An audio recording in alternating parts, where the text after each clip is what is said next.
강남만 폭락했나? 수도권 아파트 폭락 사례 보면서 부동산 시장에 대한 특성 한번 조사해 보겠습니다. 자, 지난번에 저희가 강남 투자의 불패 신화에서 강남 불패란 말 언론에서 자꾸 얘기 나오는 거 몇몇 부동산 전문가들이 강남은 절대 떨어지지 않는다는 잘못된 생각을 저희가 사례로 통해서 말씀을 드렸었죠. 자, 뭐 대표적으로 신축 아파트도 하나 예시를 드렸었는데 이 아파트가 15억에 거래가 됐다가 집값 폭락으로 두 번에 걸쳐서 9억 4천, 10억 5천, 10억 3천까지 두 차례 정도 폭락한 사례가 있다. 이렇게 말씀을 드렸었고요. 또 하나 재건축 아파트 역시 대지 지분이 많은 이제 사업성이 좋은 재건축 아파트 단지가 역시 19억까지 올랐다가 12억 8천 그리고 11억까지 두 차례 정도 폭락한 사례가 있다 말씀을 드렸습니다. 자, 그렇게 해서 강남권 이제 강남 불패라는 것이 잘못됐다고 설명을 드렸는데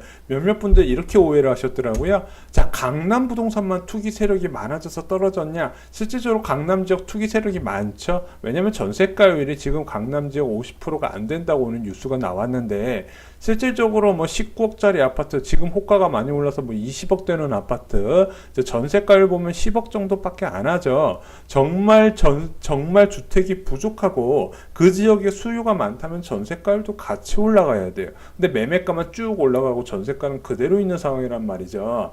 자, 그래서 강남 지역은 투기 세력이 많으니까 투기 세력이 빠져나가면서 가격이 더 빠진 것이 아니냐, 다른 지역은 어떻게 되냐 궁금하실 분들 분명히 있으실 겁니다. 자, 그 전에 저희 쇼킹 부동산에서 정리해드린 아파트 가격을 결정하는 요소 두 가지가 있습니다. 자, 첫 번째는 해당 지역의 호재와 악재. 솔직히 악재는 잘 없어요. 대부분 호재라고 얘기하는데 뭐 각 지역마다 뭐 경기도 지역, 서울 지역 얘기해 보면은 호재 없는 지역이 없는데 제가 볼 때는 지하철 호재 뭐 크게 두 가지만 보셔도 될 것 같습니다. 첫 번째는 지하철 호재, 가장 좋은 건 강남 접근 지하철이고요. 뭐 어차피 지하철 없던 동네에 지하철이 뭐 강남이나 도심권을 바로 연결 안 하더라도 다른 그런 지하철에 연결되는 호선의 지하철만 생겨도 기본적으로 이제 과거의 시세 대비 30% 이상은 잡으셔야 된다. 자, 그리고 또 하나 주변에 대기업이 밀집하는 경우, 자, 이 두 가지 경우 이제 최대 호재고요. 나머지 뭐 도로가 뚫린다는가, 뭐 어떤 뭐 공원이 생긴단다 이런 거는 뭐 이제 제가 볼 땐 크게 호재라고 뭐 집값을 그 지역만 독보적으로 확 올리는 경우는 잘 없더라. 자, 또 하나의 호재 어떤 게 있을까요? 집값을 결정하는 요소. 부동산 시장의 전반적인 투자 심리가 절대적으로 작용을 합니다. 자, 그래서 부동산 가격은요, 다 오를 때 다 같이 오르고 떨어질 때 다 같이 떨어져요.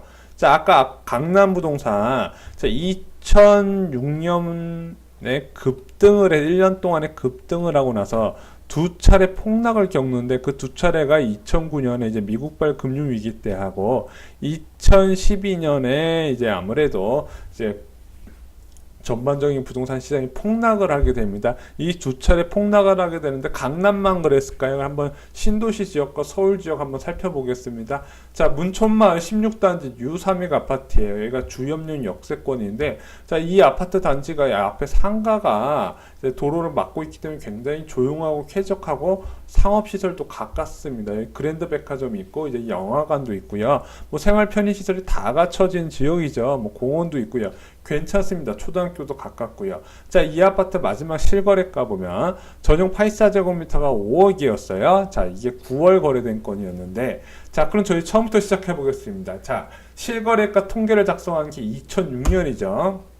자, 2006년 1월에 3억 5,500이었습니다. 이 아파트 2006년에 이제 집값이 급등할 때 어디까지 올라갔을까요? 12월에 5억 4,600만 원까지 올라갑니다. 한 2억 가까이 올랐죠. 자, 그리고 나서 이 아파트는 이제 한 2년 정도 지난 시점에 이제 미국발 금융위기를 겪으면서 3억 7,200까지 거의 2006년 초반에 이제 수준으로 가격이 떨어지게 됩니다. 자, 그 이후에 다시 빠른 시간에 회복을 하면서 4억 6,500까지 한 9천만 원 정도 상승을 했죠.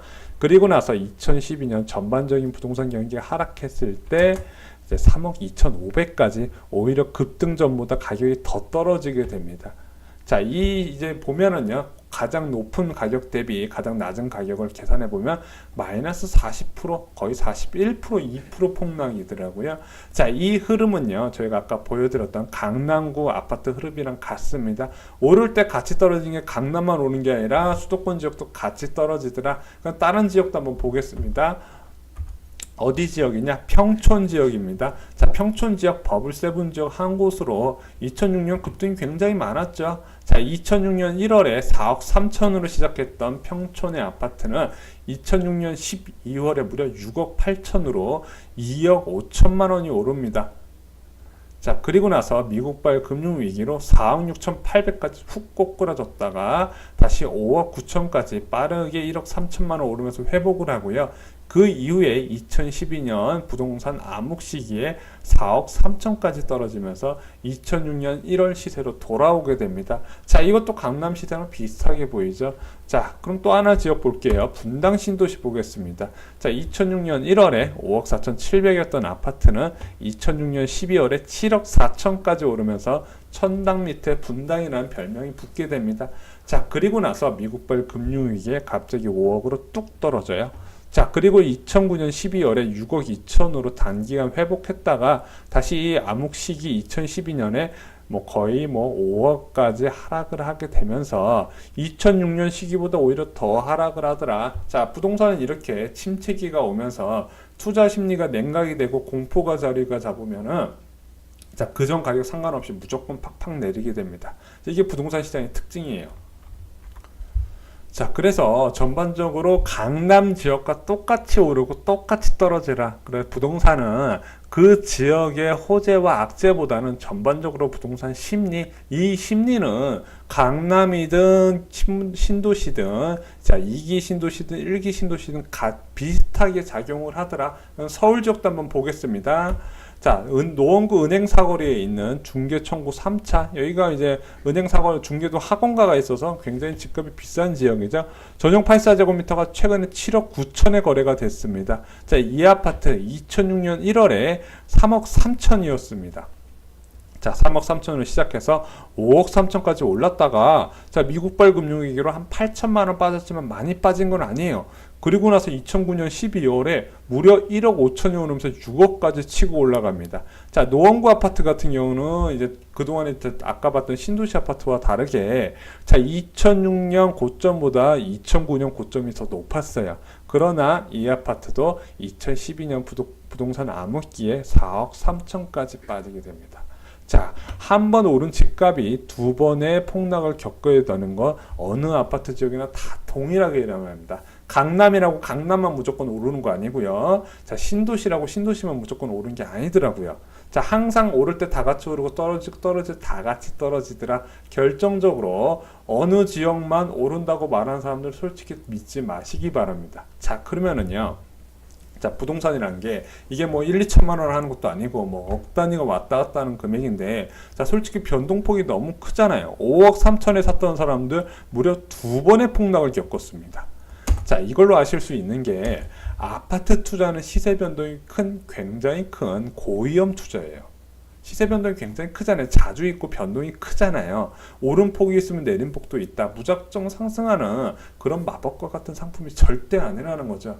자, 이 변동성이 큰 고위험 투자에 전세나 대출을 끼고 레버리지 효과를 노리면서 더 판을 키운다 이거죠. 그것도 한 채가 아니라 욕심내서 두 채, 세 채 늘려나간다는 거죠. 이거 굉장히 잘못된 투자입니다. 자, 분명히 아파트 투자는 일반 서민들이 많은 이제 수익을 얻을 수 있고 아무래도 나의 자산을 확실하게 늘릴 수 있는 좋은 수단인 건 맞지만은 자, 어느 전문가처럼 무조건 결국에 오른다 언제든지 사놔라 이런 상품이는 절대 아니라는 거죠. 아직도 913 부동산 대책위에도 여전히 싸다고 아니면 더 오를 거라고 기대 심리를 부추기고 집을 사라고 권하는 전문가나 그것을 이용해서 자기의 목적을 이루려는 보수 언론의 경제신문들이 아직도 많습니다.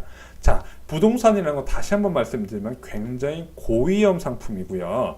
그 고위험 상품의 전세나 대출을 끼고 나서 레버리지 효과를 원하기 때문에 그 수익률이나 손해가 더 커질 것이다. 자, 사람들은 자기가 수익 낸 거는 여기저기 떠벌리고 다니지만요, 손해봤을 때는 얘기를 안 해요. 그래서 집값 떨어져서 손해봤던 사람이 여러분들이 잘 못 보셨지만은 생각보다 많다. 이 점 잊지 마시기 바랍니다. 이상으로 쇼킹 부동산 마치겠습니다. 추천과 구독, 공유가 여러분들의 아파트 가격을 더 싸게 합니다. 자, 아직도 부동산 투자가 대박일 거라고 믿고 여전히 집 살려고 눈에 불 켜고 알아보신 분께 이 강의 꼭